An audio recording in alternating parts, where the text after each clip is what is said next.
Missouri, Chicago, Illinois, Mobile, Alabama, Billings, Montana, Pittsburgh, Pennsylvania, Baltimore, Maryland, Orlando, Florida, Atlanta, Georgia, Lansing, Michigan,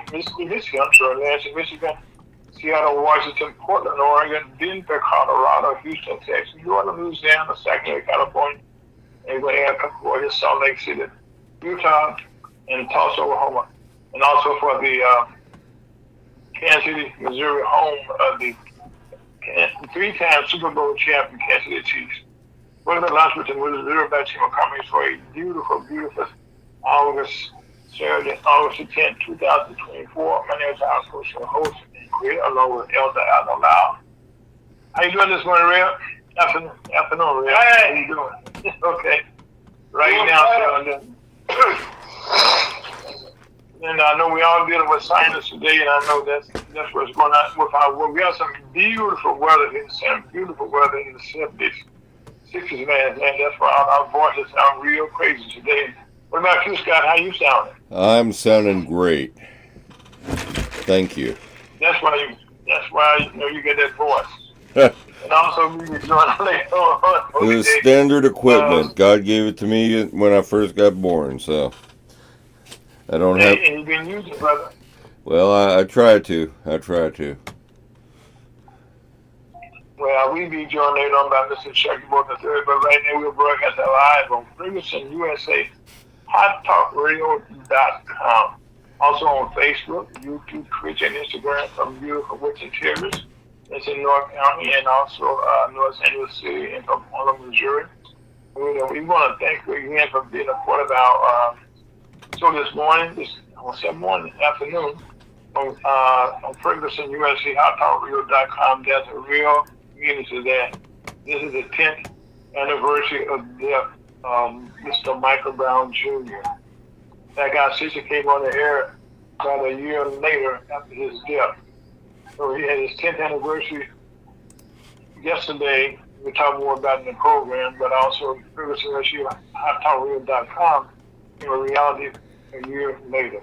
But right now, we will have prayer with Elder Alvin Lau, Pastor of the Walnut Farm Bible Church, located at 5547 Midland Avenue.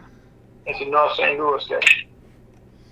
5547, and also the zip code 63120. And we will have some beautiful prayer today with Elder Alvin Lau, who's the pastor of the Walnut Farm Bible Church, located at 5547 Midland Avenue in North St. Louis at 63120. Prayers up. But today we have prayers up with Elder Adam Lau, who's the pastor of the Walnut Farm Baptist Church, located at 5547 Midland Avenue in North St. Louis at 63120. Elder Lau, top afternoon to you, sir. Same to you. Let's bow our heads. Heavenly Father, we thank you for waking us up this morning. You didn't have to, but you did. Most of all, we thank you for your wonderful gospel, how that Christ died for our sin, was buried, and rose again. I continue believing to the saving of the soul, continues to make heaven your home before you sleep and after you sleep. And if I would continue to ask you to bless all the sick in the universe. And Heavenly Father, we might have a wonderful fellowship with you this afternoon in your most darling Son, Jesus' name. And the Holy Spirit continue to convict spirits to be saved before it's ever too late. Amen. Well, we want to thank you so much for that beautiful prayer. Definitely need that. And I thank you so much for you and your family. So, what you got for us today, sir? Oh, read my Bible. What you got for us today? The rebuke of worldliness. Oh, now, that's something I would be. That's a good time of day. Okay, what chapter you got for us? This is in 4th chapter of James. James, the 4th chapter. James 4. It's this is something that people seem to forget. That's why we have to be born again. Because that's why there's no good thing that dwells in the flesh, because we're earthly people. and sinners. It's by God's grace what happens to keep us out of trouble. Amen. Because we can't do nothing on our own. So there's no good thing that dwells in the flesh. And let's talk about this nature. That's why all these murders and killing going on out here be in this lesson here too. That I'm gonna breathe. Yeah, a lot of those. Yeah, a lot of those. Yeah, a lot of those. A lot of those. Yes, sir. And notice what it said. It said, from whence come wars? Hey, we war every day. There's a war going on in the world, and there's a war going on inside of you and your body, each individual that's in the world. There's a war going on. Because you know how to do good and evil. Yes. And fightings among you, come they not hence, even of your lust, the lust of the eyes, the lust of the flesh, the pride of life. That's what's in the world. That's why we desire these things in the world, because of the old nature that's in us. That war in your members. It's talking about the inner person. Amen. Ye lust and have not. Ye kill and desire to have, and cannot obtain. Ye fight and war, yet ye have not, because ye ask not. Ye ask and receive not, because you are asked amiss, that you may consume it upon your lusts. Ain't that real? That's deep right there. Ye adulterers and adulteresses. This is talking about married individuals, the married male and the married female,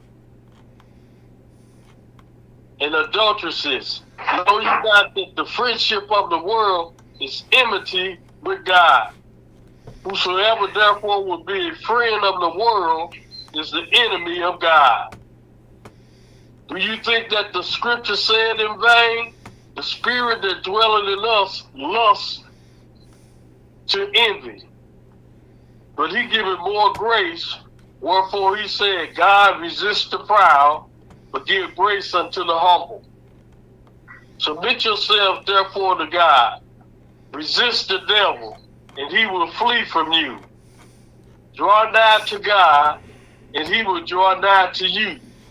Cleanse your hands, ye sinners, and purify your hearts, ye double-minded. Be afflicted, and moan, and weep. Let your laughter be turned to mourning, and your joy to heaviness. Humble yourself in the sight of the Lord, and he shall lift you up. Speak not evil one of another. Brethren, he that speaketh evil of his brother and judges his brother, speaketh evil of the law, and judges the law. But if thou judge the law, thou art not a doer of the law, but a judge. There is one lawgiver who is able to save and to destroy. Excuse me. Who art thou that judges another? Go to now, ye that said, today or tomorrow we will go into such a city and continue there a year and buy and sell and get gain. Whereas ye know not what should be on the morrow. For what is your life? It is even a vapor that appeared for a little time and then vanish away. Wow. But that ye ought to say, if the Lord's will, we should live and do this or that. but now you rejoice in your boasting. All such rejoicing is evil. Therefore, to him that knoweth to do good and doeth not, to him it is sin. The wages of sin is death. Gift for God's eternal life through Jesus Christ our Lord. May the Lord have blessing to the reader and hearer of his word. Okay, now, Rev, let's go back and explain that to the people to make sure they understand what you just talked about. All this is explained. It's simple. Follow Christ and give up worldly things. But it's a lot of things out there worldly. Some of them is good and some of them bad. But it said there's none good, no not one. So ain't none of that's good. We might call it good, but it ain't. It ain't no good for you because see, it don't have no results. It still causes you to have problems. The good will cause you to have problems. Yeah, Rev. When you're in Christ, you can bear with him. You can bear with what's going on in Christ because he protects you and keeps you out of harm's way.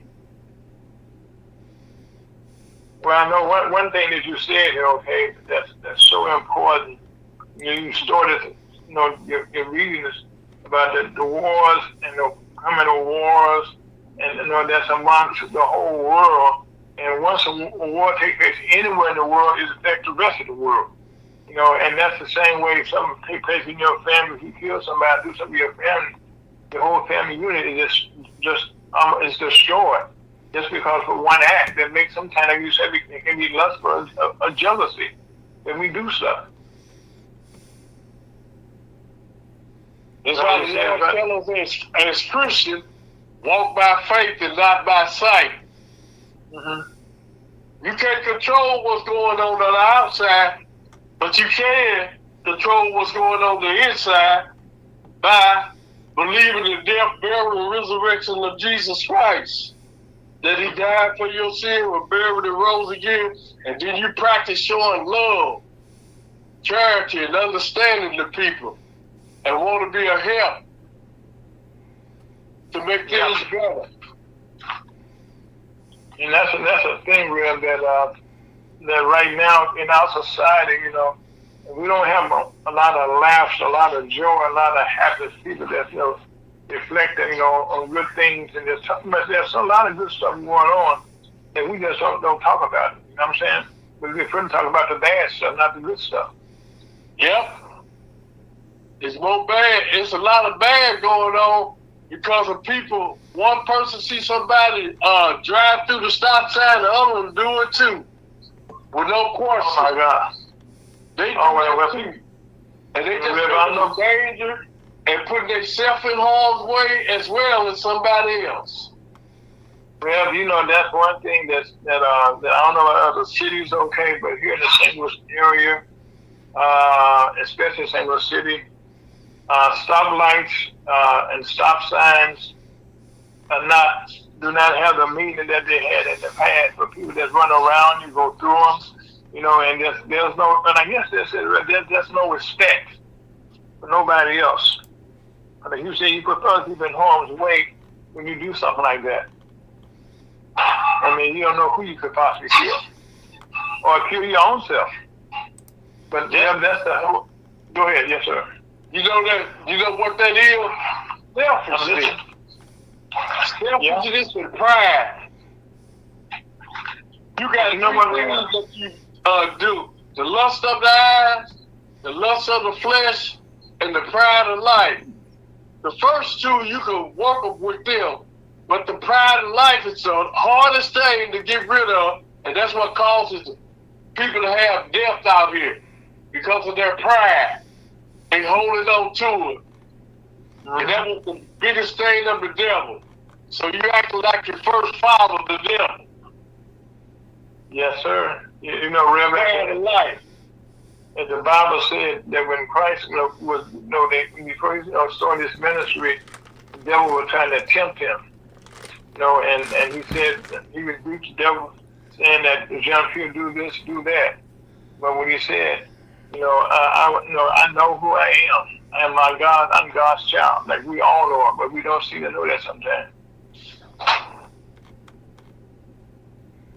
That's why you got to walk by faith and not by sight.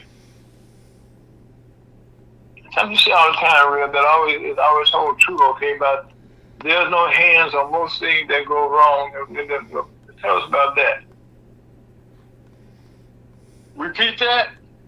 But you said there's no hands on what goes on. That God's work is always, you can tell what he does. And nobody can touch it. Well, God work is without hands. There you go. And our work is with hands. And anything that's working with hands is a lot of problems. Yes, sir. And that's from the president on down. Yes, that's where the nation, the world is and that includes all of us, no matter where we go. Because right now we heard around the world, we've been heard in Russia, China, Bangladesh, a lot of places. The one thing that we go in there, God is putting us there without any hands. Through His grace that we have these creations on social media. Those are things that He brought along at the proper time. There's nothing new. It's just that God decided to make it a part of our lives. And now we can't do without it. Matter of fact, somebody know that but go ahead. I think right now, but you always said no hands. So God got it. All I say, everybody need to be born again. That's the solution to this worldly problem. Everybody need to be born again. And come into the knowledge of the truth. Of doing what thus said the Lord. But Rev, this chapter kind of breaks this down, line by line, about the things that we should be doing, that we should not, that we do, that we should not be doing.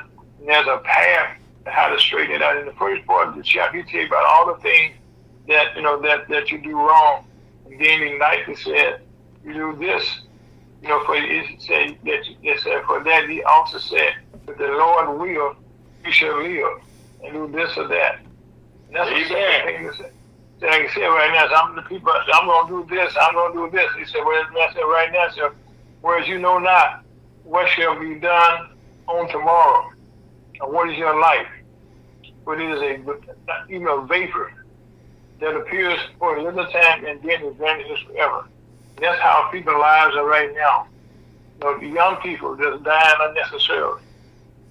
Unnecessarily. We've never had a chance to enjoy life and know what life is about. And their vapors only appear. That's why some people don't understand why. They say, why this happened to me? Just because when you say something, God hears it, the devil hears it, and the demons. And when you say, I'm going to do this, and especially if it's something for to help somebody be a help and important for people to work together, here comes the devil. Real, is one thing that I tell people all the time, and there's a verse in the Bible, but it's Psalms 141:3. And this is so important. It says, sit and watch, O Lord, before my mouth. Keep the door of my lips. And what that means is you can pray a blessing on yourself or a curse on yourself. And it's how you speak the words that are said. You can talk and say, oh, I'm having a bad day. You have a bad day. Just speak it into existence. You're having a good day. Guess what? You're thinking good thoughts. And good things come to you. But if you're thinking bad things come to you. Amen. And that's all. And that's Psalm 141:3. I know you just read about James 4, but if you could add Psalm 141:3. Keep sitting, watch over your mouth is what you say. You know, because you said something, no, you're going to do something. Or you're going to say something bad to somebody, and then the results are bad. You said something good, the results are good. It's as simple as that. I know I told thousands of people this way over the years, and they all come back and say, Mr. Folks, thank you for that, reminding me. I stopped talking bad things about myself and started thinking good things about myself, and my life has changed. Well, you listen to Elder Loud. Listen to Ferguson USA HotTalkRadio.com. My name is Aaron, folks. That's Scott, and life is good, and we will be right back. Got to get out of here. Amen.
Life is good on a beautiful Saturday afternoon. Lunch with the Missouri Chamber of Commerce is happy to be here. Matter of fact, we came to reality in 2015. It was following the death of the late Michael Brown Jr. in Ferguson, Missouri. And during that time period, which the anniversary was yesterday of the young man passing, Michael Brown Jr. Was killed in the Cancer Green Complex in Ferguson, Missouri. There was a march yesterday from the high school that he graduated from right before he was killed to Ferguson to the Cancer Green Apartments where he was killed by a Ferguson police officer. And that set off a wave of demonstrations that changed so many things in our lives that would never go back. It changed the way the police system is in a lot of this small cities where they was had a thing called debtor's prison, where they was taking people money. If you were poor, they'll put you in jail. And this is like happened in Ferguson, Missouri. It was one of those cities that had a bad reputation for black folks. And now, Michael Brown, I can say this, in the 10 years since then, we now have a black mayor, Mary Ellen Jones, who's been against our program many times. And right now, this city was burned up 10 years ago, but now it's part of a brand new rebirth. And so good things can come out of bad things. And we're happy to say that we are right now experiencing all the good things that he did for us. And also that I'm happy to say that Ferguson USA HotTalkRadio.com came about mainly because a year after his death, a lot of people came to Ferguson to do a lot of things. And then coming into Ferguson, one of the things that the St. ambassadors felt that there was a need for communication. And from there became Ferguson USA HotTalkRadio.com. That's who we are today. In that process, we recently, the ambassadors were the previous owners of the nonprofit. Then through God's grace, Scotty Ones came along and picked up the pieces, and prepared us on this back for a while, like I did for a while, the gym at the station. And then Scott passed it on to me now, and I'm looking forward to having everyone's help. If we continue to broadcast around the world, it means you can't get into any place else about what's going on in our black community. So not just our black community, but what's going on in the community that you don't get a chance to hear about. And right now, there's a lot going on in our communities around the world, and I mean around the world. One thing that we've been continuously talking to you about in the last year is COVID-19. And COVID-19 is alive and well. And a good example of that was this past week. One of the top athletes in the world, Mr. Noah Nash, who won the title of fastest man in the world, and was running in the 200-meter race, and he came in third. But once he crossed the finish line, he passed out. Well, guess what? He had COVID, and COVID affected his body in a way that he could not be number one. So right now, what I'm saying to you, what we all know now, that COVID is not going away.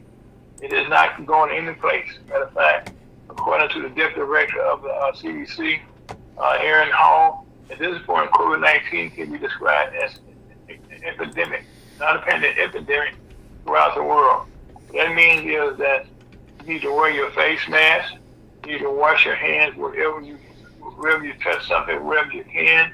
And also, right now, as we're going back to school, it's so important that you get your kids vaccinated. So they're going to be around a lot of different children, and they all may not be vaccinated. But one thing you can make sure that your child is safe. What that child brings home to you and to your house goes along from your uncle, your auntie, your grandmother. So it's very important that you get that booster shot that they send nowadays. That means call your doctor or you by your health department and get it for free. But what we need done is now, and see what happens. So a while years ago, we had the pandemic going on. Everybody reported what was going on with the COVID. Well, nowadays, they're not making those reports. They're leaving you on your own. They'll ask you to figure out yourself if you got COVID. They gave those test kits. And some people don't know how to use them. Some people use them. But like I said, if you have any doubt, go to your local clinic and have them read it for you. And then like you said, the president himself had it a couple of weeks ago. So really, that tells you if these people like him and people in the Olympic, man, they say about 20 people, 40 people at the Olympic right now, president right now, are dealing with COVID at the Olympics, right? And right now, at least 40 athletes are tested positive for the virus. And they're going on around the world, even from this, so the Olympics has been like an incubator, like a better script. So right now, we ask you, please. And also, as we look at the world, right now, we ask you for praying for the Middle East. Because right now, we were thinking we were going toward peace, and all of a sudden, Israel bombing, the Gaza food. And then that is good over a lot of some people got killed. And so now this is kind of having a finish. To this point, I hate to say this, but Mr. Netanyahu, Prime Minister, do not want this war to end. Because if it does, or when it does, he's probably going to jail. And so as long as he can keep this going, okay, because right now, the world wants to end this war. But Israel is the one that's kind of keeping it going right now. So right now, really, we all talk about it about Israel. There's some stiff-necked people. And so we ask you, to please, keep them in your prayers, and the people that the lives have been taken. And also, another thing that we ask prayers for the Brazilian Airlines, a plane crash outside São Paulo, killing 61 people on Friday afternoon. The dynamic footage showed the plane right before the crash. and it dropped down 17,000 feet in just a minute into a crowded community. So actually, prayers to all those people in that community that's been decimated, for lack of a better description, and also weather-wise, the remnants of tornado, the Debbie, has started out, as a hurricane, came ashore down in the Gulf, went all the way over now. It's on the east coast now. And right now, the remnants of Debbie has started pushing us southern New York, northern Pennsylvania. The system already triggered tornadoes and flood warnings for Washington, D.C. and I do mean Washington, D.C. is having deal with that, but it's not stopping there. It created floodings in the South Carolina and remains a serious threat despite losing its tropical status. So far, at least 8 people have died because of this. And this is something, again, that we have no control over in the world, because as we speak, this tornado, hurricane, whatever you want to call it, but it is alive and well, and it's taking lives as we go, so we need to pray. And also, like I said, that's tornadoes, that's on the East Coast. Now, on the West Coast, which we have to say is kind of crazy. This has been going on for a little while, and in California and in the surrounding areas, we actually did it right now. These wildfires, it's been going on for several weeks now. And not only this in California, before that we had the wildfire going on up in Canada. Well, there we were having problems with the smoke coming across here in St. Louis. But now this wildfire that's started in California now, pretty much all over the west coast. I'm talking about all down. See, when these fires happen, they create something that's forever lasting and destruction when they happen. It's just unbelievable. Right now, the Park Service said they have, now listen to this, over 91 large active wildfires are being managed nationwide. Listen to this figure right now. This is 2,360,000 acres nationwide have been in the path of these wildfires, and about 27,000 firefighters and support personnel are fighting these fires. That's a lot of people who put their lives on the line, and this includes about 630-some crews, 150, almost 1,500 fire engines, and guess what? They destroyed over almost 650-some structures, homes, churches that's been run down. This is something that we also keep in your mind, that the ongoing issue with the Boeing spaceship up at and they called it the Starline. It's a capsule, but it went up to the International Space Station last month, and it's still there. And it's turned out right now, NASA's office has no faith in what Boeing can do, and now they're making plans for the space station. So those 2 people are in there. Now, see, this is such a good thing to look at on the good side. They've been able to be up there all that time in June, still have enough food and stuff right now to survive. And now they're saying they have to survive now and they'll come back down sometime next year. And I'm not going to try to give you a date, but right now they're not even sure. They do know that they can get the people down, back to their families, sometime next year.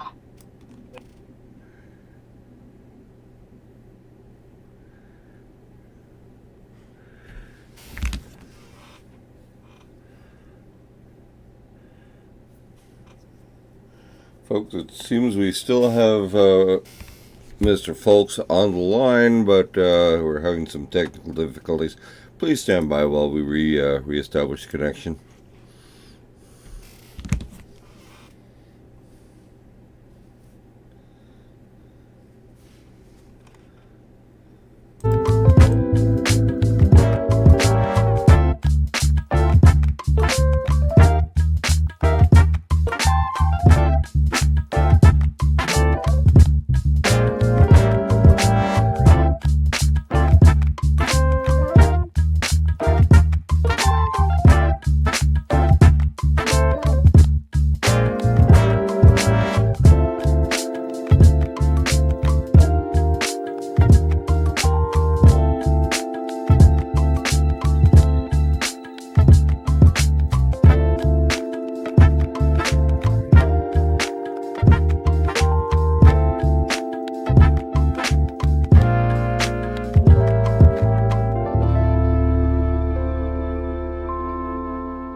to lunch with the Missouri Chamber of Commerce on a beautiful Saturday. That's no August the 8th. No, I'm not saying I'm getting that wrong. August the 10th, 2020. We just had a hiccup. I just had a hiccup. But before we left, we were talking about the family of the submersible submarine that was created on Ocean Gate that went down and the thing exploded because imploded. Not imploded because of the pressure made it blow up, and that's why they were going down so deep in the ocean. So they've been in the first place. But right now, the owner, of the submersible right now is being sued for over $50 million, and by the family. So that's not a good thing for them. Okay. And also yesterday, dating back to the 06 riots from the Capitol, where we lost a lot of people.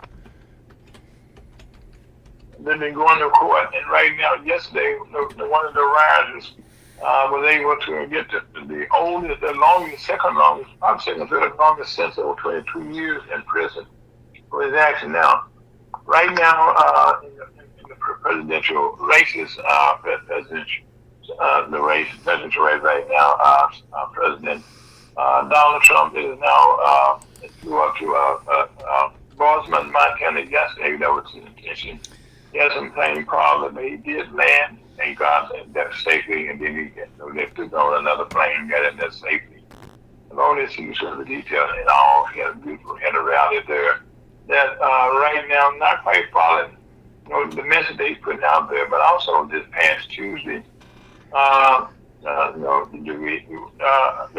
now he's speaking and spoke now and had the message he's putting out there about things that took place in the past, about stuff that's not quite factual, because now we have this reality to kind of fact check them to see what is true or what is not true, and a lot of truth is, untruth is coming out. But also this week, Vice President Kamala Harris, the Democratic nominee to become Vice President, picked for her running mate. And there was the governor from Minnesota, Tim Walz. On Tuesday, they hit the campaign trail, reducing the Democratic ticket prior to the Democratic convention on the 19th of this month, which will be this will be the last convention. The Republicans had their first, Democrats had theirs, and then we will have the Democrats, and it's going to be in Chicago, Illinois. And right now, and so far, since the President Biden stepped down, Vice President Kamala Harris stepped in, she seemed to have rejuvenated the politics across the country and around the world about the United States. About a positive message being sent, and they not say a positive message, because right now that's something to be happy about. Have to be alive. Have to be through this experience what God has given us. I mean, so right now this campaign. And if you notice all the time that Vice President Harris is always smiling, and that's a good thing. And also, some politics are also local. This past Tuesday, it was Congressman Corey Bush lost her race. It was county executive, prosecuting attorney, I should say, Western Bell, with the help of organized religion and legal battle was 11,000 votes. And so she kind of turned on our community. There's a lot of things that need to be done for the community, and it came back to haunt her. And also, somebody continues to tell everybody, please, continue to pray for St. Louis City and the county as carjackings and murders continue to increase. And we're going to say, there's a lunch with the Missouri Chamber of Commerce on that Michael Brown 10th anniversary of his death. Previous University, HotTalkRadio.com, just created a year later, so we celebrated also. Going into 9 years, sometime next month. So again, you listen to Lunch with the Missouri Chamber of Commerce on a beautiful Saturday from Previous University, HotTalkRadio.com. Scott, get out of here.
Missouri Vice Chairman Commerce on a beautiful Saturday afternoon. We thank you so much for joining us. FergusonRealTalk.com. Today we have happy to have with our special guest, Mr. Bill Kovacs, and author and contributor to our program. Mr. Kovacs, how you doing, sir? I'm always doing fine, but today's, as Mr. Rogers says, it's a beautiful day in the neighborhood. First day we haven't had rain in 4 days. So, yeah, I thought to ask you about that weather, okay, because we just talked about a few minutes ago about Hurricane Debbie. How she kind of, on a home on the East Coast and don't want to leave. she did like us. She gave us a lot of rain, but we needed it. So yeah, and it saved me from getting up early in the morning and worrying about the flower beds and the plants and whatever because it hadn't rained in so long. So now I don't have to worry about it for a while. Well, don't feel bad. We got a lot of rain here prior to the our weather right now. We were in the 60s last night. Oh, wow! I mean, here today we're in the 70s, and so my voice and real voice we're signing a supper. And guess what, Brother Scott? No problem. Your voice is alive.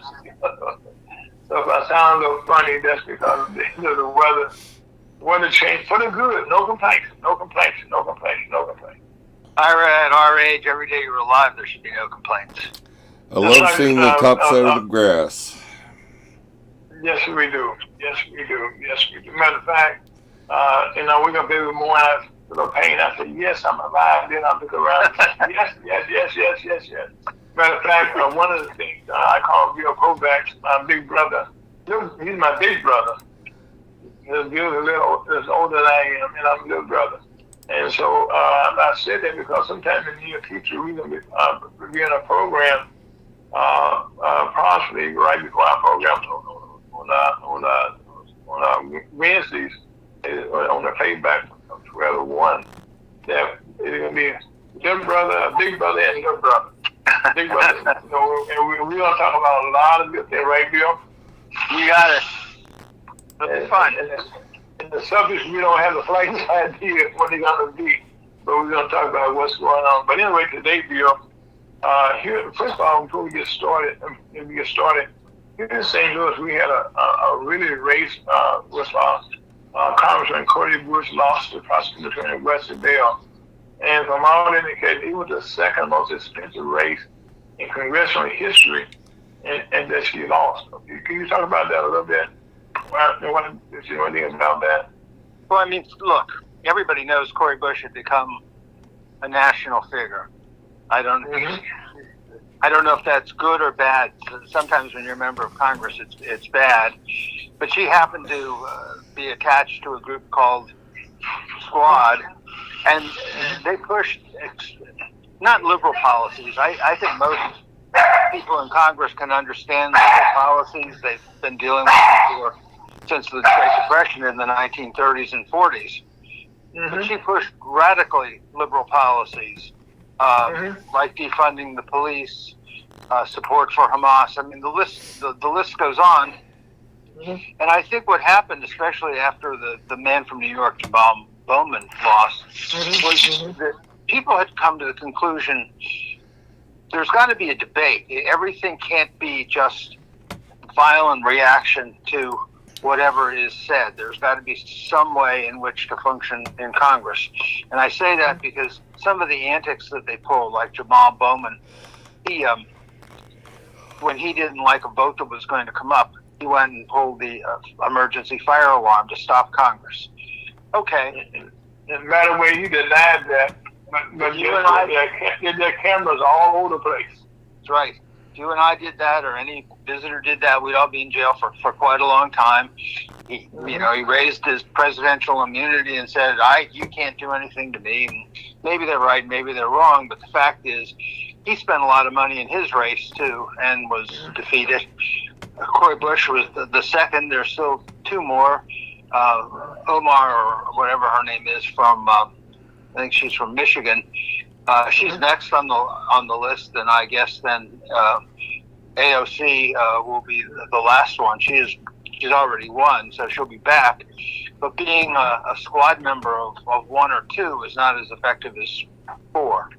And so the list is whittled whittled down to get Congress back to some kind of a normal state where they just fight over policies, not fight over culture. Well, good. Also, right now, another problem in Congress that we have in the House of Representatives is that we have a new speaker there, Mike Johnson, and he still hasn't figured out how to bring the Republicans together. And so right now they went on vacation for a whole month, and that means they didn't pass no bills. They haven't passed any bills that keep the country going. And so rather than we've had a small majority with him not having the experience to do what needs to be done, he decided to everybody go home.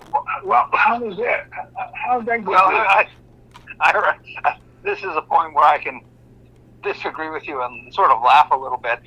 Or please. I'd say the last 15 years it was the Democrats who couldn't keep their caucus together. Nancy Pelosi obviously figured out how to do it, and she did a very effective job, and now it's the Republicans. Oh, yeah. I would argue, this is just me, and you and I have talked many times about this. Yes. I do not believe that that any elected official represents the Democrats or the Republicans. The Constitution requires that they are trustees of the Constitution and fiduciaries to the institution in which they serve. They shouldn't be fiduciaries to the Democrats or the Republicans, and they shouldn't be going along a party line. They should be voting only on what is best for the country. And one of the things that I have a strong feeling about is that when politicians are aligned only with the Republican Party or the Democratic Party or the Libertarians, whoever it is, they take positions that they probably don't even believe in, just to stay with the party and get the funding that they need to win the next election. This being a member of Congress shouldn't be about the next election or winning or losing. It should be representing the country to do the best thing for this country. And both parties are guilty. Yes, you're absolutely right now. They're having a hard time getting it together. But long term, these people, if they're going to represent the country and the country's going to stay together, have to function as fiduciaries.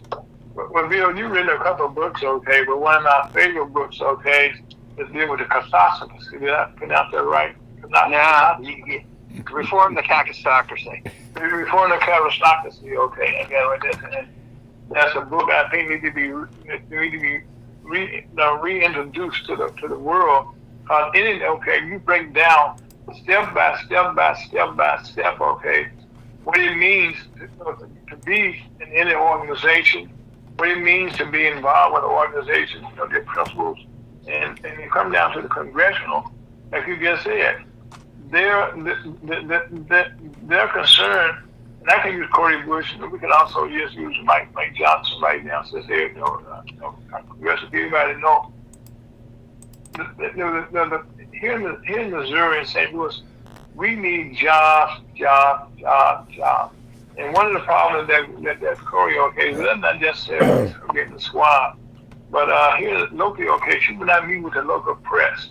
She would not meet with the local unions. She would not meet with the local pastors. None of them, okay. In fact, she would make an appearance, then you cannot get in contact with any kind of follow-up. To be in Congress, you're there to make sure that job and government money goes into your community. To get your fair share. That's what you're there for. To advocate to make sure that when the money's being split, that you're from Virginia or you're from Montana, you're from California, that you get some money from your district. Am I right? You would think so. That's one of the reasons why they're there. Right, and we pay this salary for them to be there to make sure. And here in St. Louis, the unions right now, and with President Biden being a union president, that the jobs, the money is coming to all the states right now through this rebuild program, infrastructure. The infrastructure has been in disrepair for the last, I know here in St. Louis, Highway 70 got started in the St. Louis area. That's where we got started. But we still have some two-lane highways right now that's not starting to be replaced, Bill. And that's all they got. The money just came down recently. That came down when Cory Bush voted against it, and we needed that money. I mean, it was our money. I don't know how to. I don't know. You and I. Part of the problem is you and I have been around too long. When I lived, this has gone back 50 years. When I lived in Philadelphia, they had political problems just like you have in St. Louis with getting the money to finish the highway. Route 95, which is the main highway on the East Coast, it goes from Florida to Canada. Well, you could drive from Florida to Philadelphia, and then 3 miles after Philadelphia, you could drive to Canada.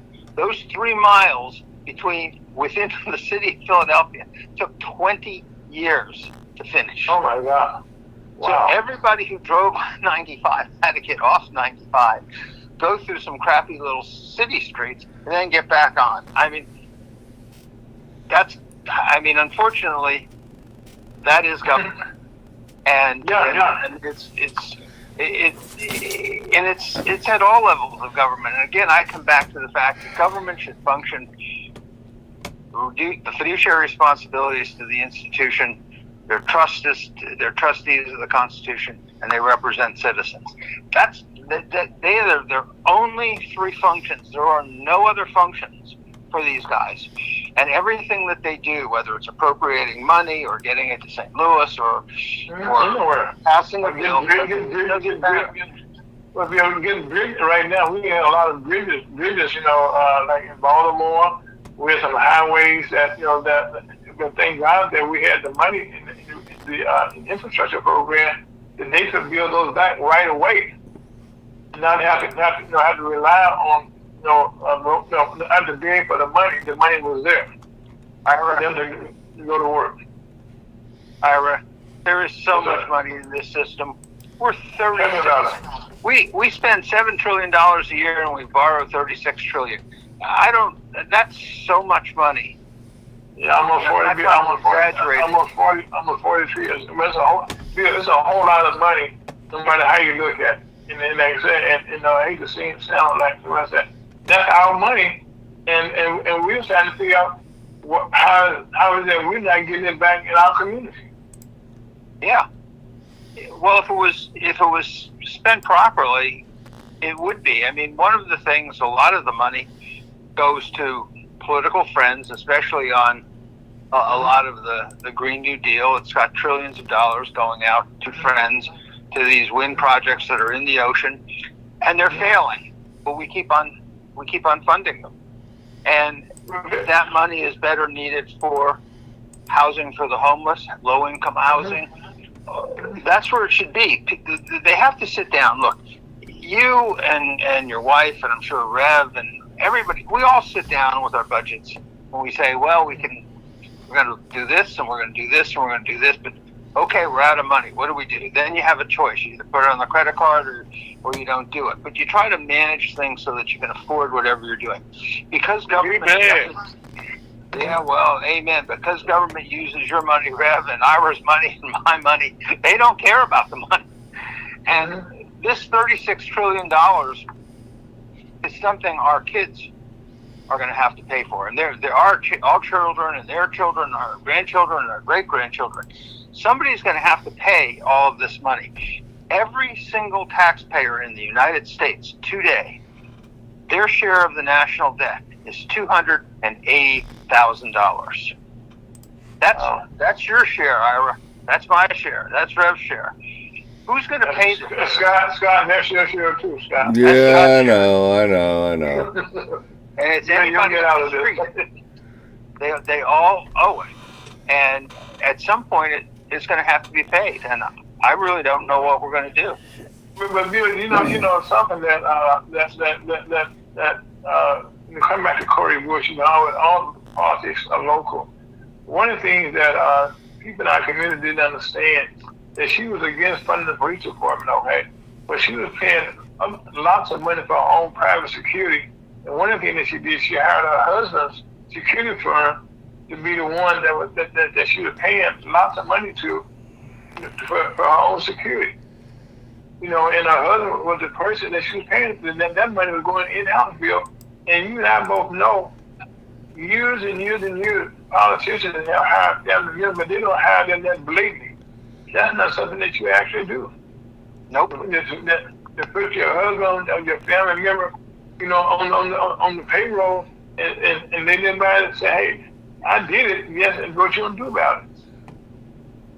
Well, the problem is nothing's done about it. So, I mean, this is why every citizen in this country has to, in my younger days, and it's unfair to say it about myself because I probably didn't, I took voting as, okay, I'm going to go vote. It's my duty. But I didn't really think about it. I didn't think that it had any influence at all other than you probably elected all the same people and they went to Congress.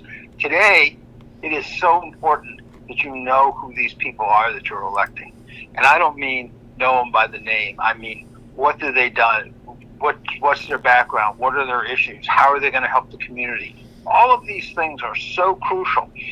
Rather than just going in and pulling a lever, I'm a Democrat, I'm a Republican, whatever it is, we have to know these people. And I'll be the first to tell you, we don't. We don't know who these people are.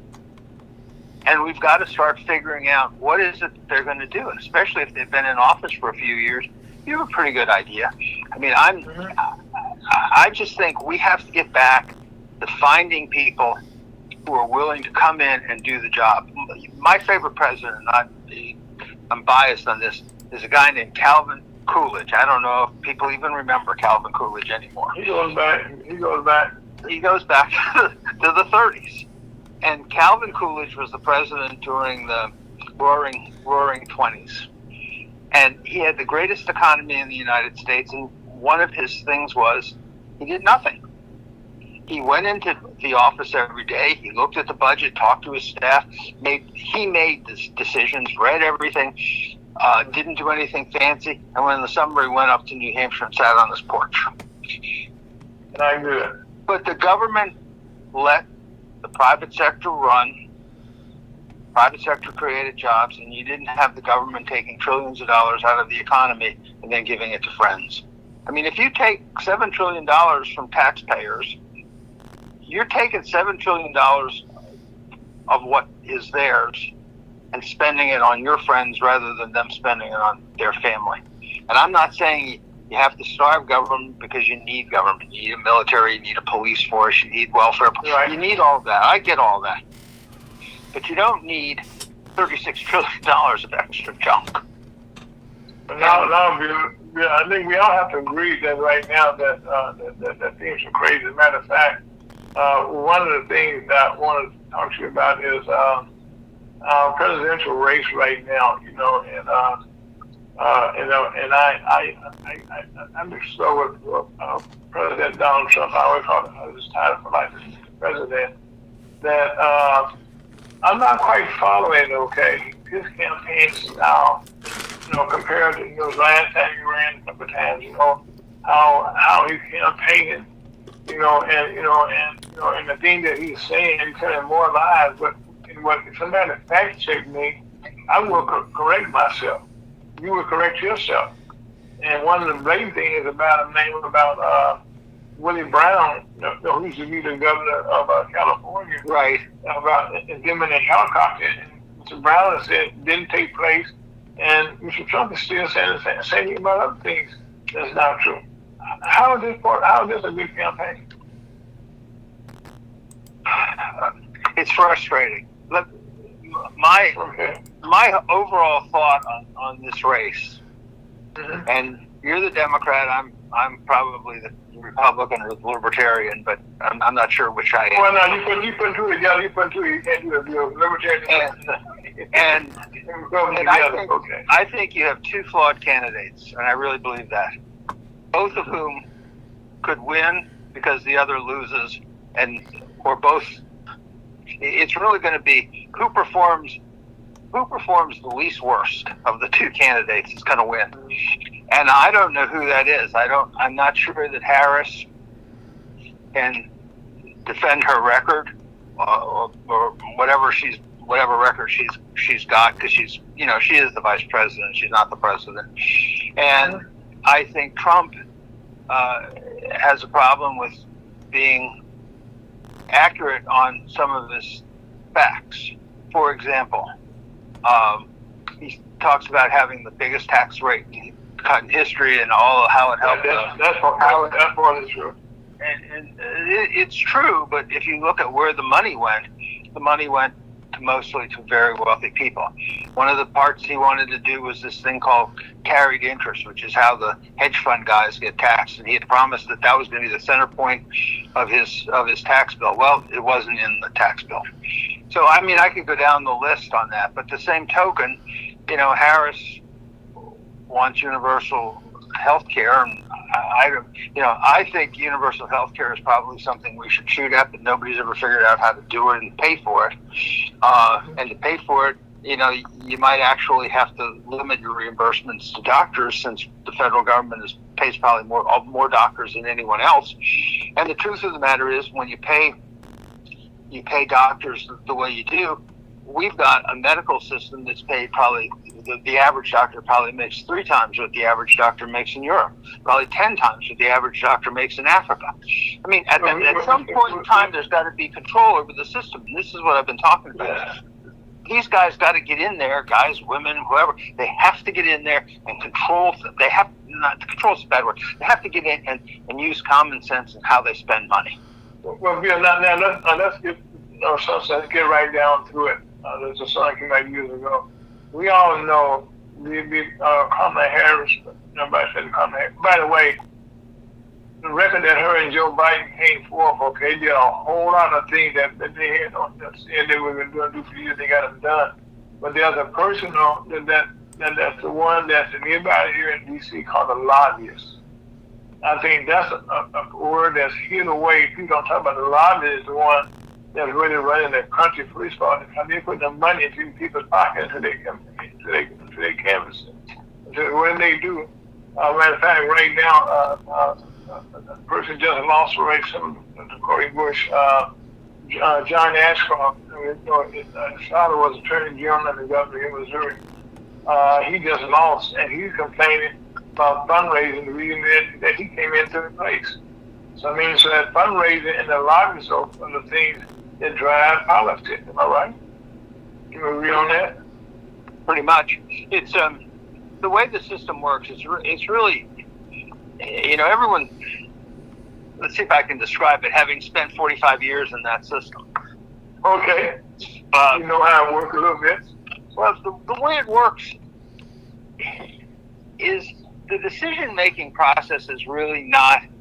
Yes, it's the politician who goes to the floor and casts the vote, but that's the end result of the process. That's not the process itself. What happens is a million decisions in between that are affected by the staff, by the wealthy, by the fundraisers, by the lobbyists, by the action groups, by the nonprofits, and all of those people get in, and it's who has the most sway with everyone that's part of the elected officials, who has the most sway. So when you get in to ask who are the really most powerful groups, and I'm gonna talk about 2, and I'm gonna talk about business and labor, because I think that's the most interesting. When you look at who's really powerful, and I say the labor union, but it's really more of the public employees, the teachers unions. They can give you, like Joe Biden's biggest contributor was the teachers unions, and I think they gave him like $30 million or $35 million. That's a lot of sway in an election. But Bill, you mentioned labor, okay? One thing that labor does, and I've been a labor union man myself and worked in campaign. When labor endorse somebody, they don't just give you money. They give you people on the street that's knocking on doors. That was my second. Okay, go ahead. Okay, go ahead. All right. The first point is they give you $30 million, which is pretty nice. But the second point is they give you 3 or 4 million people to help you out. Right. That's something. Right. That is something the business community, having watched them for 25 years, has never, ever, ever, ever been able to get. Mm-hmm. So when you get Those guys are not going to get. Those guys are not going to get out and go canvas door to door and meet people on the street. And that's the one thing that being me from that side of the pocket, knocking on doors, putting window signs in.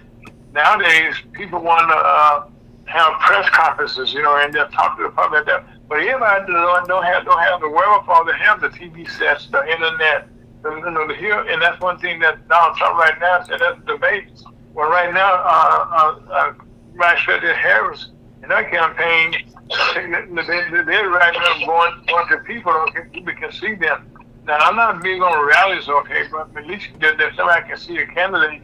But I'm kind of like one of the ones who are going to go door to door, knock on some doors, and somebody can see who you are face to face. Press a brush, okay, so I know who you are. And I think that's the thing that everybody's going away from in politics nowadays. Yeah, there's too much Fox TV, but yeah, but not just Fox. Okay, MSNBC, all the stations right now have somebody that they like. Okay, that they're gonna carry the water for. But I don't think that Fox okay at the pen. But I should say that one of the things that have been talked about right now, and I've got to mention it in the program this morning. I was talking to Suffolk Ferguson that the owner of Fox.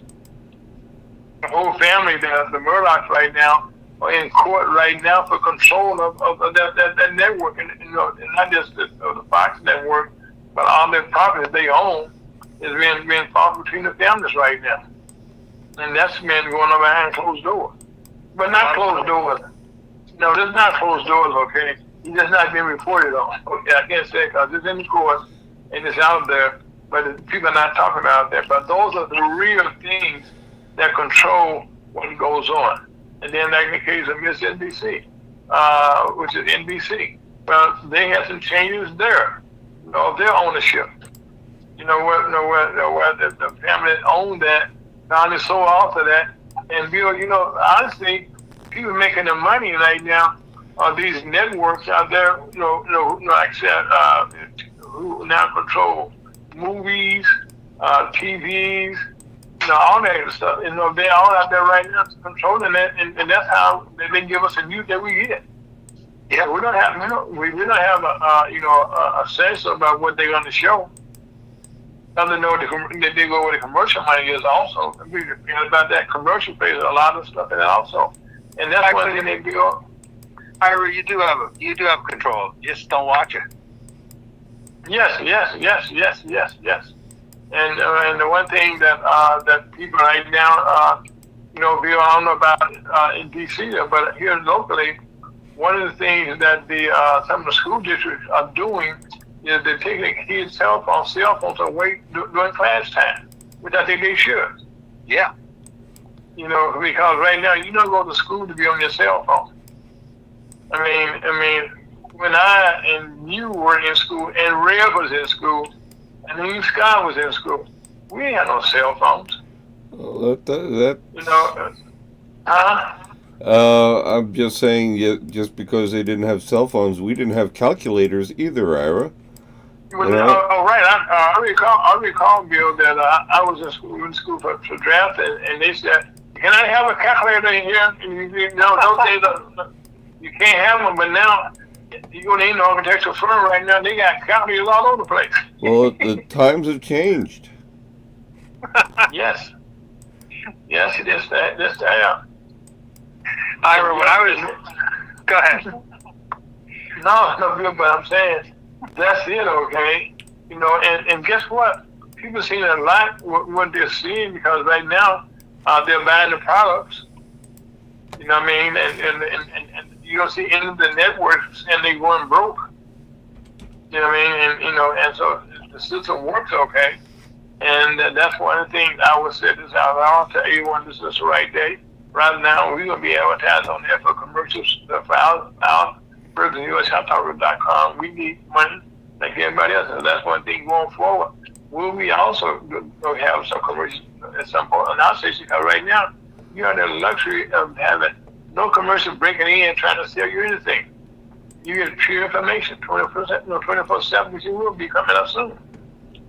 And that's what people want to hear is factual information, not for paid for information, not misinformation.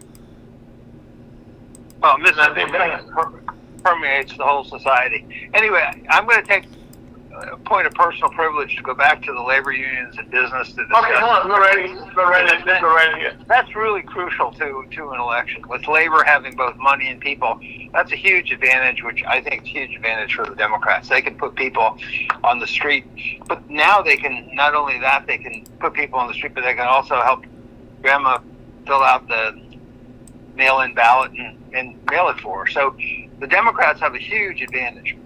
The difficulty that the Republicans have is for so long they relied, and I know you're the president of the Missouri Black Chamber, but for decades they relied on the business community and their contributions. And the difficulty with the business community is the stuff that they really want doesn't seem to help anyone but the executives. They want stock buybacks. They want subsidies. They want subsidies like the Intel just lost 50 or 60% of its value. Well, they received 28. I think it's 20. No, that's too much. But they received like more money out of the CHIPS Act than anyone. Probably $9 or $10 billion, and they're ready to go bankrupt. They can't make a product. Boeing has received hundreds and hundreds of billions of dollars in federal contracts, and it can't get its 2 astronauts back from the moon. I mean, right. No, not for the moon, not for the International Space Station. The International Space Station. But the point is, they're not using the money to produce the products. They're using the money to make sure that they're taken care of. And as a result, what's happening is you have a lot of money being spent on the business community, and it's not being used very well. So what happens is, you've got employees who are upset with the business community, and they're saying we can't live on what you pay us, but they need the job, so they have to work. The government is not overseeing where $7 trillion goes in the course of the year. The business community is pocketing it, and the labor unions are putting in Democrats, and the Democrats are just going to, when they're in power, they give to their friends. They're just different friends in the business community, and then the business community wants to leave the country. So, I mean, coming back to my Calvin Coolidge, you got to get people in there who care about the country, not care about themselves and their political parties. It doesn't matter in my world. It doesn't matter who you elect, because if you're always getting the same thing, because, as you say, the advertisers put them in, it doesn't matter. It doesn't matter who you elect. We got to take it.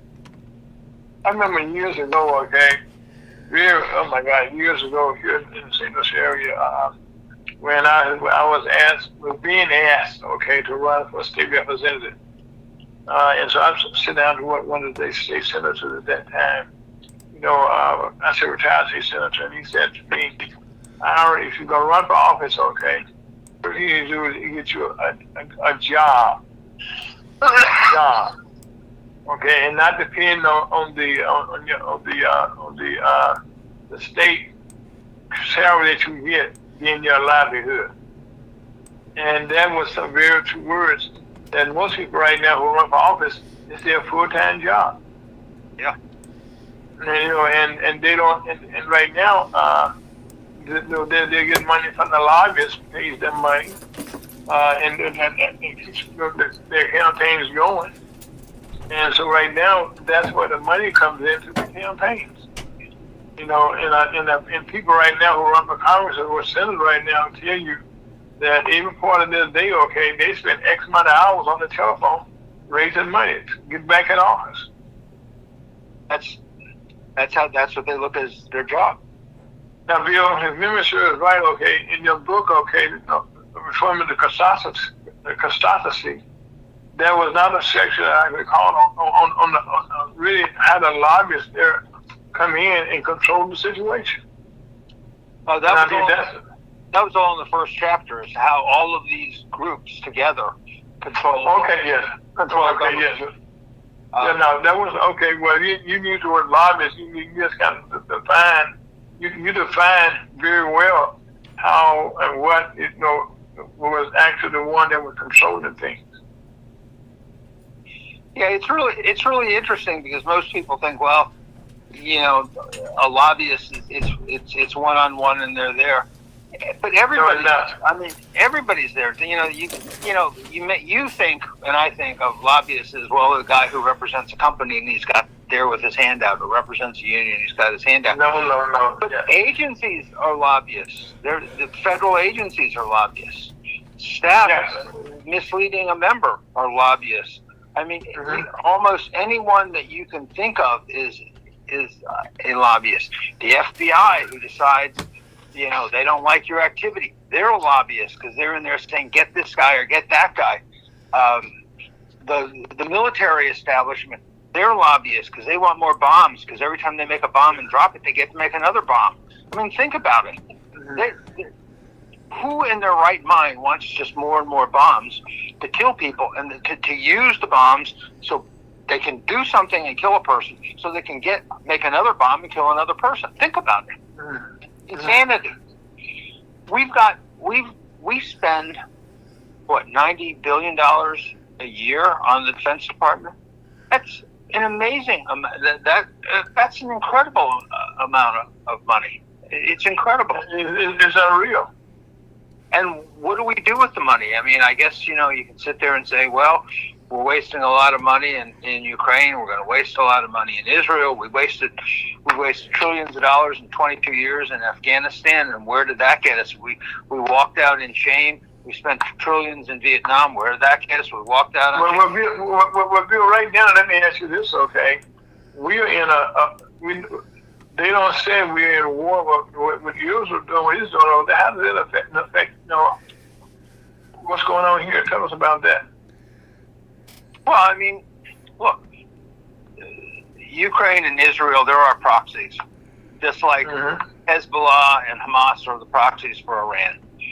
The big players aren't fighting because if they do, things may get out of control and nuclear bombs may get dropped. So you hire other people. I mean, we're hiring these people. We're hiring Israel. We're hiring Ukraine to do our work.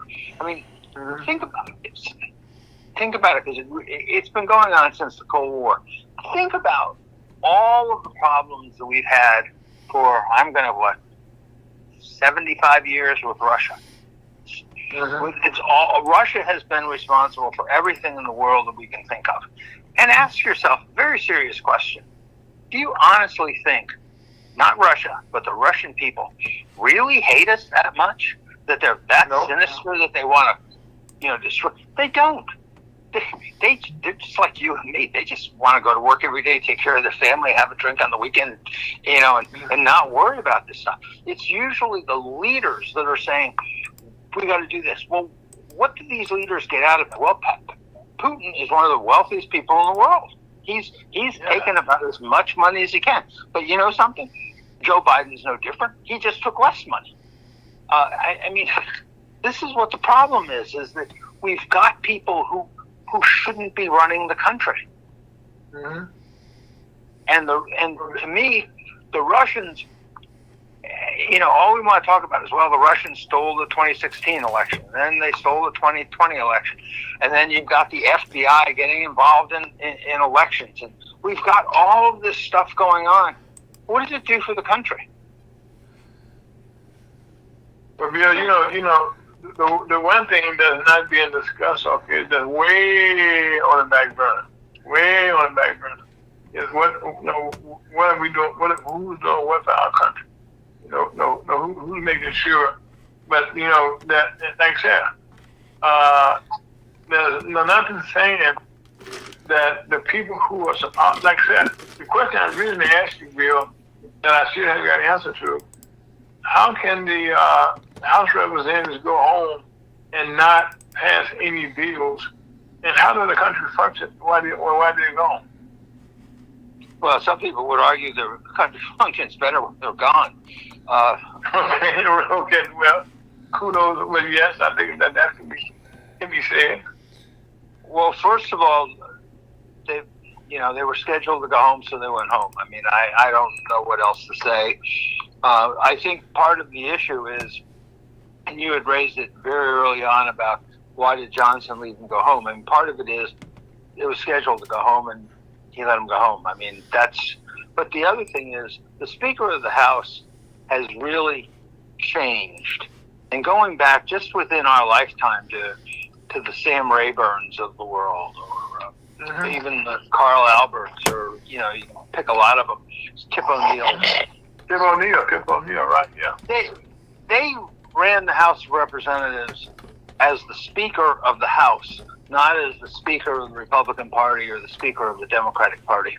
They worried about the whole institution of Congress functioning well, even with how bills got brought to the floor, that the appropriation process worked. The appropriation process doesn't work anymore. They spend $7 trillion a year, and they just spit it out. They don't even know where it's going. They can't even tell you. Well, I'm going to give you one statistic to show you how out of whack the entire appropriation process is.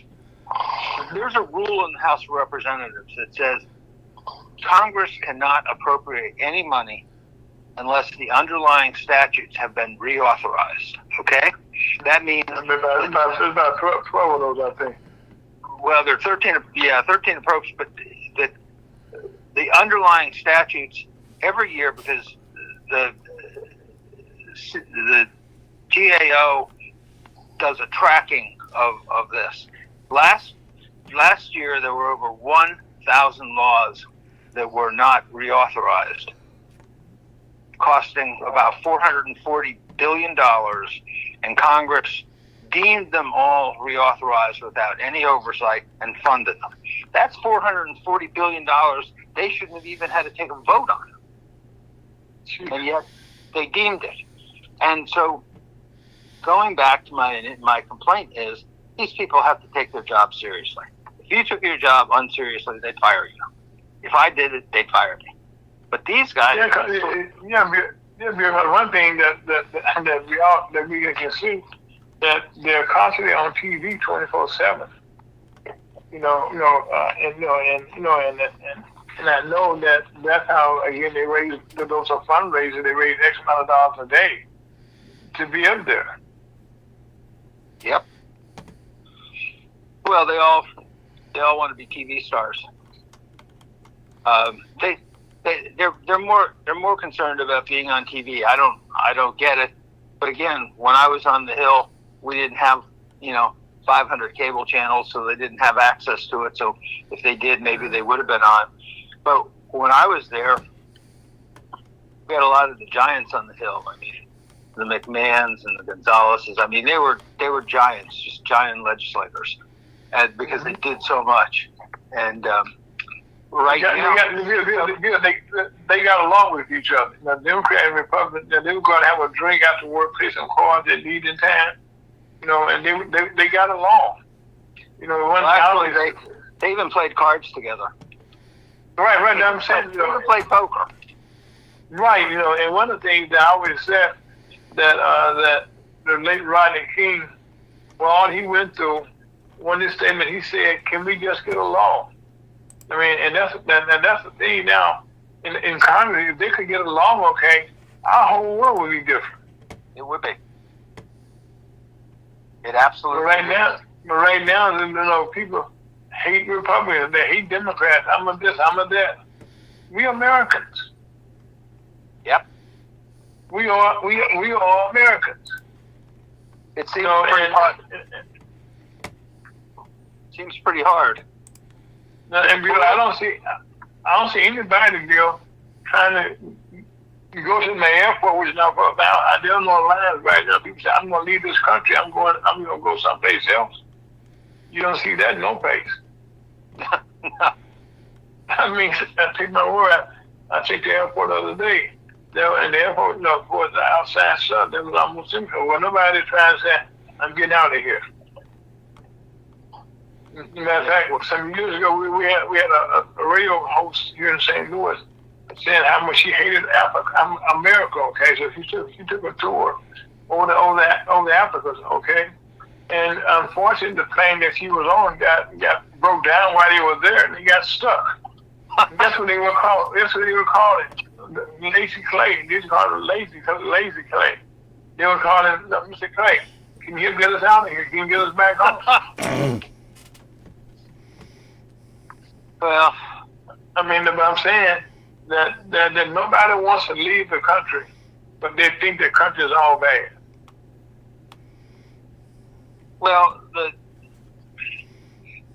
I think the country. This is just me. I think the people of the country have really come a long way. Yes, they have. They're pretty good people, and they're pretty straightforward. And Yes. I'm not saying everybody, but maybe 92, 95%. They're pretty solid people right now. I mean, we have 5% of people who are crazy, and they're bigots and whatever else they are. But it's a lot different than it was when you and I were growing up. Oh yes. Real. But the one thing, okay, that has been a demise is our communities where we could communicate with each other. Like now, all of our inner cities, and I've traveled the country, most of your inner cities right now are kind of desolate. They are desolate. Well, it's because you're the expert on this. Well, being an expert, one thing I would say here in Ferguson, Missouri, that last year some buildings got burned down, but they're now being replaced. I think one of the things that a good friend of mine, Mike McMillan, said in the interview that the urban right now is building a $10 million building along with their corporate sponsors, on a vacant lot that was burned out. And he was saying that he talked to some people in California that were doing the Rodney King riots when things got burned up, and he asked what was the main reason that things didn't come together. He said, well, one, they left those lots vacant all that time, and so now he's trying to put things on those lots. And matter of fact, things are going on those lots right now. You got to let the past go and go to the future. And that's the thing that we have a problem with. Not you and I, okay, but as far as our government things right now, they all want to go back to what didn't take place. But hell, we all know you weren't the perfect world. Well, going back to the community, which you started with, what's the statistic? It's 40% of the cost of building. You and I have been through this one. 40% of the cost of building a low-income housing unit is government regulation. There's no way in the world you can cut back government regulation at 20%. And think about it, on a $500,000 unit, and I'm going to just go over a few statistics because this drives me nuts. If the average cost, let's say in St. Louis, to build a low-income housing, let's say it's 500,000. Just let's use the number. It's probably closer to 400, but let's use 500 because it's just an easier number. Okay. And 40% of that is government regulation. That's a tremendous cost. You could take that down to 300,000 and maybe build more houses. How is it that in California, the cost of a low-income, one unit of low-income housing is $1 million? Well, 40% of that is government? I mean, at some point, you have to really decide, all right, is housing people more important than having them deal with 60 zillion regulations? I just know from, my days in law practice and litigating some of these things, they have you doing some really stupid things. I mean, and they have inspectors come in 3, 4, 5 times on the same issue. I can see, okay, so you got to have a couple inspections on electricity. That I get. You have to have some on the sewer line. That I get. But you have to have it on how you put light sockets in a house and how you put what kind of light bulbs you use. I mean, the other day, go buy new light bulbs. I used to be able to go to the store and buy a light bulb for $100 $10 a piece, and they'd last. Okay, they only last a year. Okay, so what? I went for a couple bucks more the next year. Now it's $25 for some of these newfangled. I just bought some bulbs, and they were almost 20 some bucks. Okay, they say they last long, but the part before you were talking about it earlier, minutes ago, when I started my company some years ago in the city of St. Louis, I went to get my business license. Okay, just a personal tour to City Hall, and I know City Hall very well, and I had to pay a couple $100 just to get a license. They said I can take a check, give me cash. I said give me cash, and then as that bill, I ended up paying almost up to $500. Okay, going different inspections before my business, so I could even on my business. I decided to sit here with it and got a license in some place in one of the counties around here. And when you do some business, because like you said, it's prohibited the cost of doing business in our country. And right now, I'm getting with Mr. Chuck DeVoe here on our council. That's him, Chuck. How you doing, sir? Hello, good afternoon. Hello, Chuck. How are you? Bill, how are you? Great to hear your voice again. Always. Doing well. Yes. Yes, as a matter of fact, right now we're going to kind of switch tracks a little bit because this week I got to give kudos to Mr. Chuck DeVoe on the National Black Business Week, National Black Business Alliance organization that's putting on their 124th conference in Atlanta, Georgia. And Mr. Chuck DeVoe wrote a beautiful letter this past week that covered a whole lot of bases, Chuck. So thank you for being a good writer with your team. Thank you, sir. Oh, you're welcome. I mean, so you be so kind. But you got a copy of the letter, didn't I? Say it to you, didn't you? Pardon? You get a copy of your Chuck's letter? I think I sent you a copy. Oh, great. Okay. Okay, but anyway, Chuck, right now we were talking about, before you came aboard, about why it is so difficult to do business in this country. And we all know that as a black businesses, that things have suddenly changed. So you kind of give us your thoughts on some of the major difficulties now that black businesses are incurring as they try to do business. Well, they're variations probably of the same things that we've been subjected to for a while. And I know Bill would have a lot of it had to do with regulatory related things on changing the law or changing standards and requirements. And certainly there was, like, for example, a few years ago, used to be EPA type requirements. And the changes with government contracting have been such that it's almost impossible to get into it if you don't get an inside track or get a protege mentoring kind of relationship and kind of get in there. Sure. There will be lobbyists that you can get to change the name around to be somebody that knows the system inside out and can work on your behalf. Yeah, it's a lot to it. That's just one of the things. Access to capital has always been an issue. But, it's everything. But those that are having success are, the phrase about disruption. See, when they don't understand it or it hadn't been figured out or it's something new, you can make hay while the sun is shining, and then the regulators and the system will catch up to it, how they try to gain control of it. Mm-hmm. But I would say, go ahead. No, I think that's a fascinating point, because earlier in the show we were talking about, how labor functions in lobbies and how business functions in lobbies. But when you said this, one of the things, it's so interesting. For example, one of the ways big business keeps on getting bigger is exactly what you said. They get in first. So, for example, if you went back 10, 12 years in this country, you would see that there are a lot of ways to get air conditioning. They used hydrofluorocarbons, and they used all kinds of different things, but it was relatively cheap and most people could afford it. Well, once they decided to go, quote unquote, green, the cost of you couldn't really afford the cost of replacing some of the freons that you needed was so expensive. You had to buy a new unit. So who makes the units? There are only 4 companies that make the units. The same thing with refrigerators, washers, and dryers. We can go down the whole list. 62 appliances that are used within the household are now regulated by the federal government. Well, including light bulbs, and we were on that too.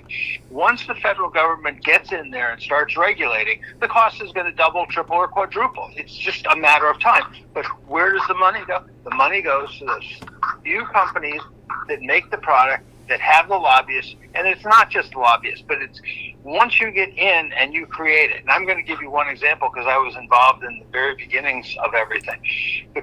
When I was the chief counsel on the Resource Conservation and Recovery Act, this is back in 1976, so I'm showing my age. And That's okay. And one of the things it did, it was the first time that it regulated hazardous waste in the United States. And for us older people, we can remember the Cuyahoga River on fire and people dumping hazardous waste in the backyard. Fabulous bill, cleaned it up, because if you didn't clean it up and you illegally disposed, you're going to get hit for hundreds of thousands in fines. And that really took the American business community gone. But anyway, there was one problem that nobody could solve, and that was liquid hazardous waste. No one knew what to do with it. So they kept on doing it, and finally regulations came out and said you got to do this, this, and this. Well, at that time, there were probably 200 or 300 companies in the country that could really treat it. By the time it was finally implemented, about 4 or 5 big companies controlled everything. Well, wow.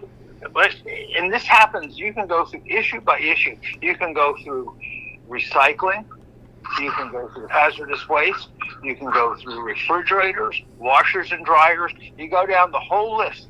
And now consumers sit there and say, well, we can't afford a new air conditioner. We can't afford this. We can't. Well, thank your federal government for it, because what they do makes products expensive. The rich can always afford the product. That's easy. The people who can't afford it are the people who make under the $55,000 or $60,000 a year, which is the average wage and the average income in the country. They can't afford this. And that's what's happening right now, is you have half the country that can't possibly afford what government is doing, because government spends this $7 trillion a year, but they also impose another $2 or $3 trillion in regulatory costs. That's $20 trillion the federal government is responsible for out of a $25 trillion economy.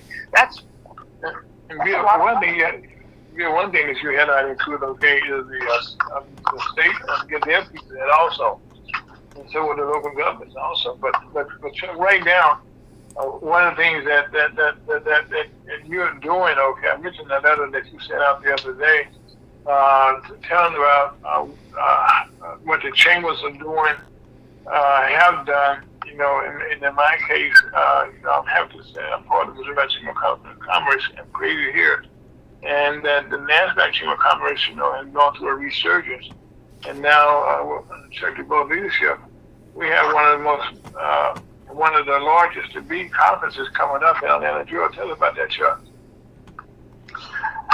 We're in our second year of the annual National Black Business Conference, and even though it's the second year of this version of it, but it's actually the 124th anniversary of the national, what used to be called the Negro Business League, now just referred to as the National Business League.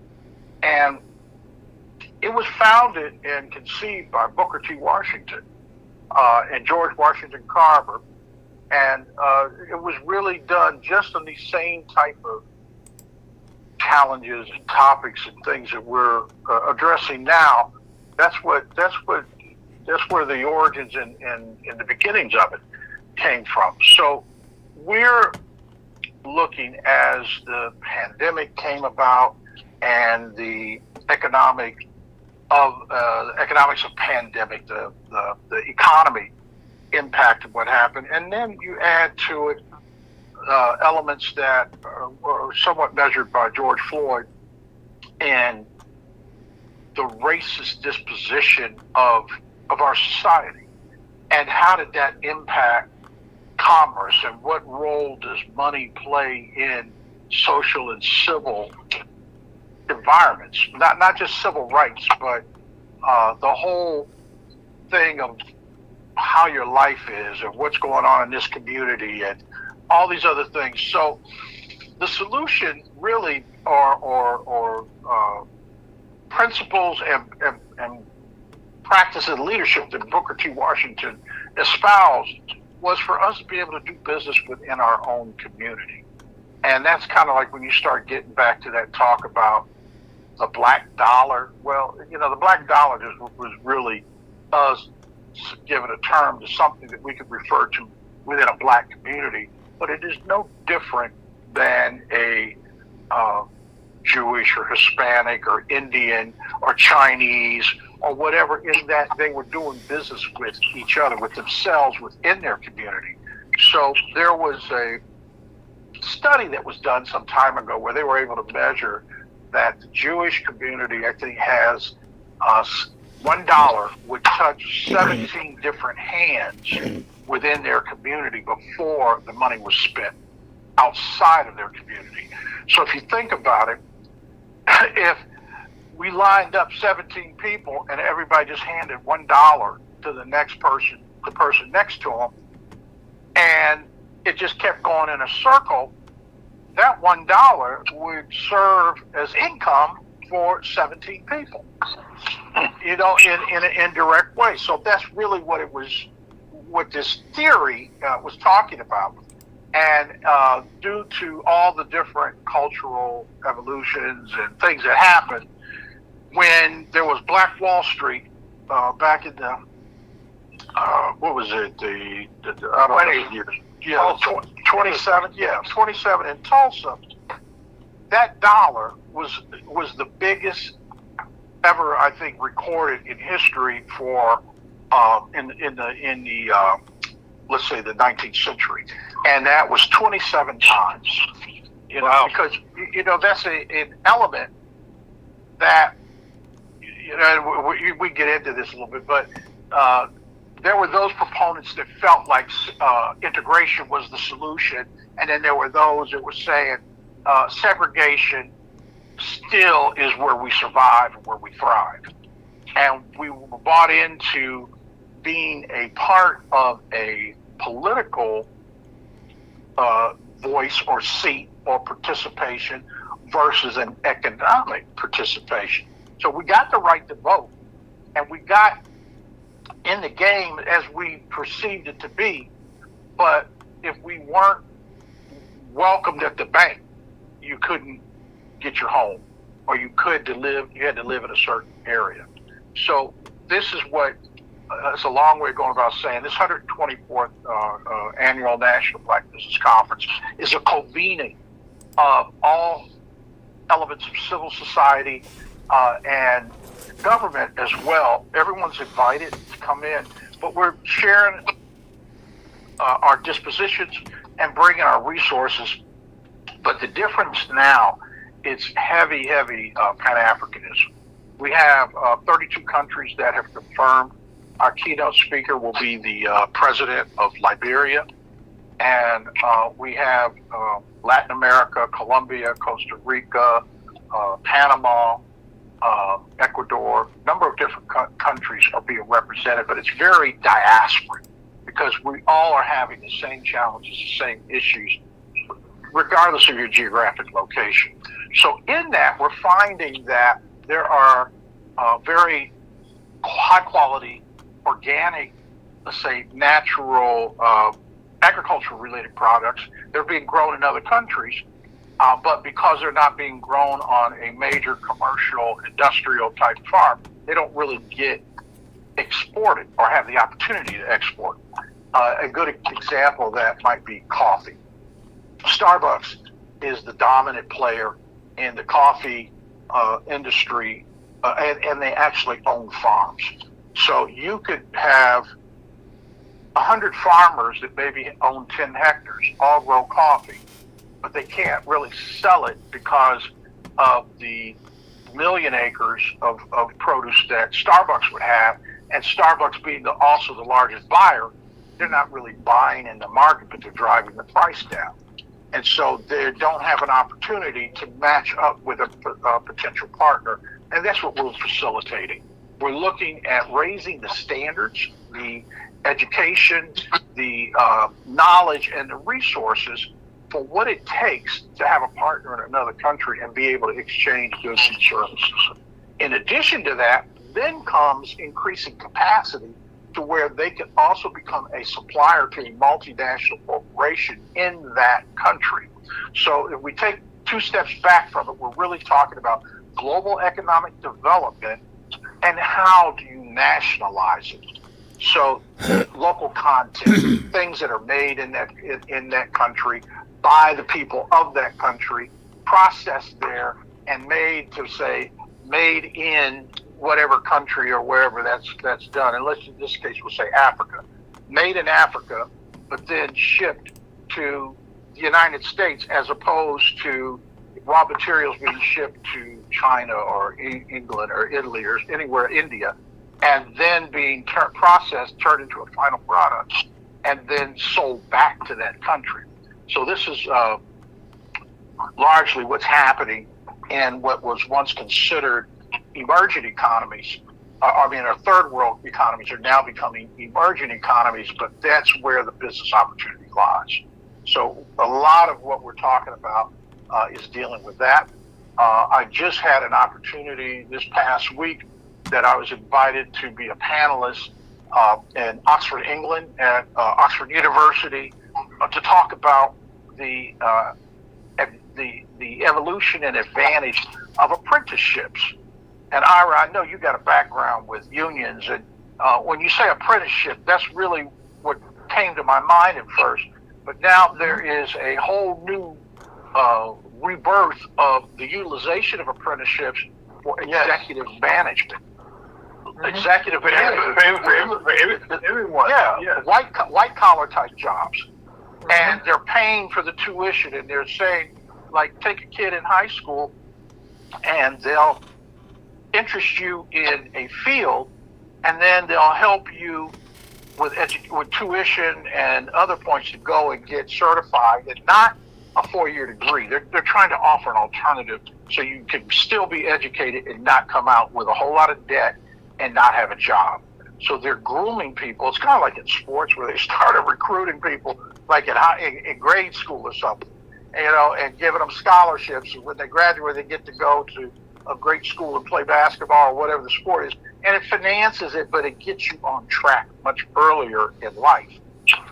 So in this case, we had a chance to meet with Siemens Company, which is very healthcare oriented type of people that were there. There were a number of hospitals, but Siemens manufactures the MRI units that you see in hospitals, and they actually make them in Oxford, England. So I was able to talk with the head of their apprenticeship program, and he was telling me how important it is to have employees that look and represent the same communities and cultures that their clients do.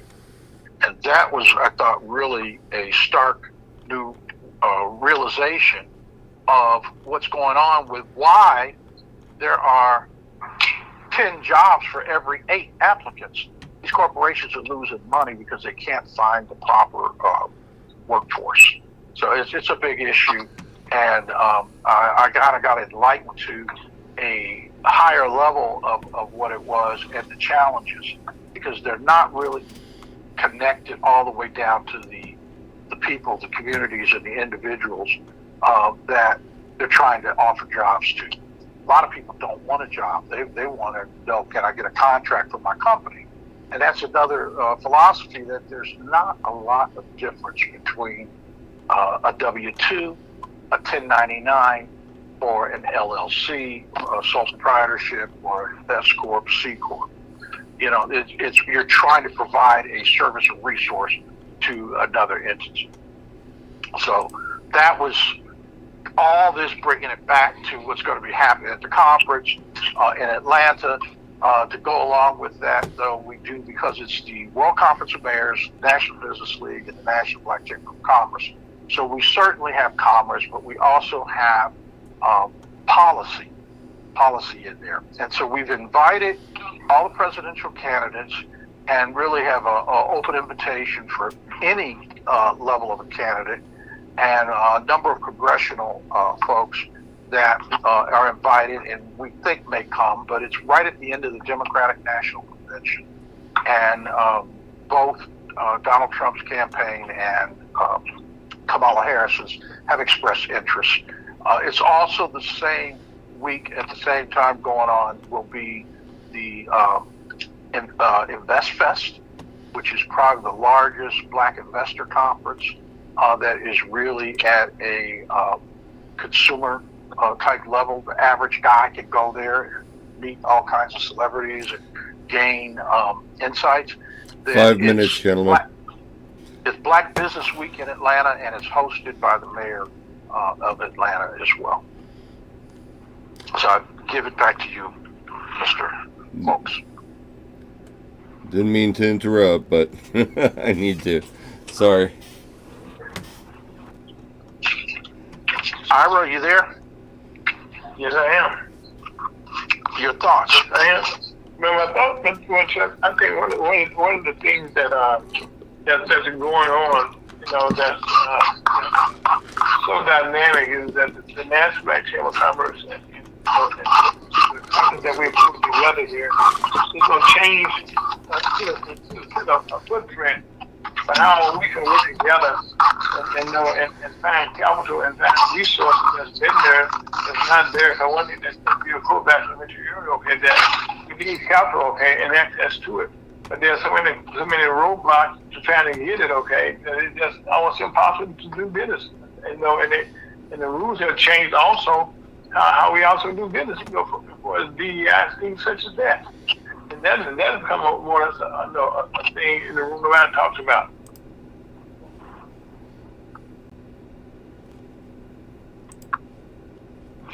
You have me, sir?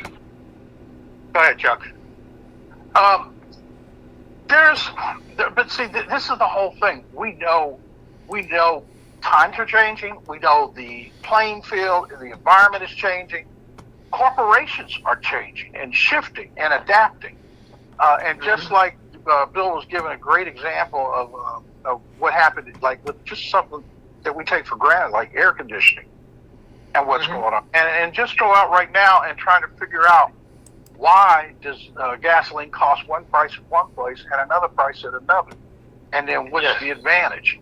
And I just noticed that one gas station, I just read the fine print, they got a much lower price, but they say that's the price you get if you bring your car there to get repaired. It's an old school gas station that actually has a garage, and you can pull your car up in there and get worked on. It's a good idea. Yeah, I mean, that's an entrepreneur. They're coming up with some different angles and some different things, and affinity, a reason to want to do business with them. I'll give you another real interesting, and I don't know if I mentioned this to you last week or not, but we have a very ethnic, very community or neighborhood type of food spot. It's called Angry Jerk, and it's for jerk chicken. And if you like Jamaican chicken and or that jerk chicken, you get in a bigger city or whatever, you get a chance to have it. People are like saying, "Yeah, I just feel like some jerk today, so I got to find it." So this place, they got really popular in the sense with one location, and I saw that they had moved over into, like, this would be in Silver Springs, which is a very multi-international ethnic type area. You got all kinds of Africans and Caribbean and Jewish and European, all kinds of folks or whatever. That's the history of Silver Spring. But they started a retail, a franchisable product scenario similar to like Chipotle or something like that. And it was a bowl, bowls and healthy vegetarian and all that.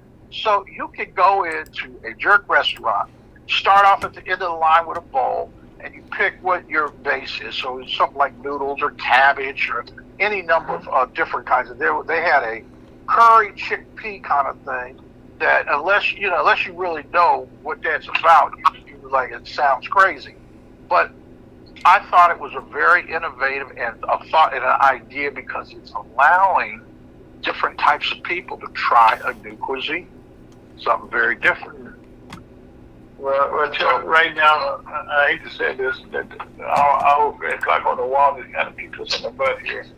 And right now, before we get out of here, tell us one thing about the conference and how people can get involved.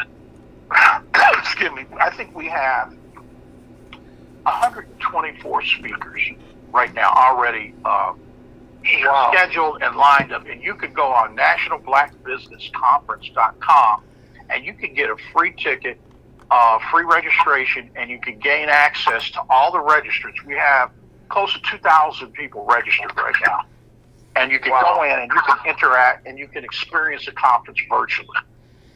So again, that's nationalblackbusinessconference.com. And please check it out. You can do it for free. But if you want to come, you're more than welcome. You can get all the meals, breakfasts, dinners, and lunches, everything that's offered for $150 for about 3 days worth of meetings. We've got 34 workshops. So we're excited. We're looking forward to it. And this is a build up to next year when we have our 125th celebration of the beginning and creation of the National Business League. So thanks for giving me this opportunity. Bill, as always, a pleasure to speak with you. Well, congratulations. It sounds fascinating. So